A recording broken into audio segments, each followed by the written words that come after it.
Nasa isang madilim na gubat ako at naramdaman ko ang presensya ng mga aswang. Ang mga nilalang na ito, takot na takot ang mga tao sa kanila.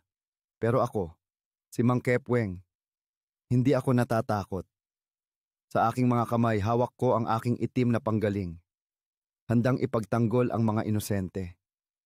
Habang naglalakad ako, narinig ko ang mga bulong ng mga aswang, nag-uusap tungkol sa kanilang susunod na biktima. Pero hindi nila alam, nandito ako para pigilan sila. Sa isang iglap, naglabas ako ng mga orasyon at mga ritual na itinuro sa akin ng aking lolo.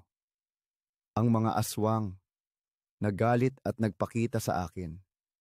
Sa bawat laban, pinagsama ko ang aking tapang at kaalaman. Ang mga aswang, hindi sila basta-basta.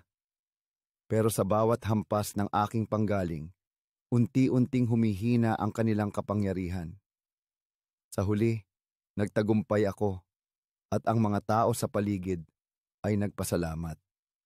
Sa laban na ito, napatunayan ko na ang liwanag ay laging magwawagi laban sa dilim.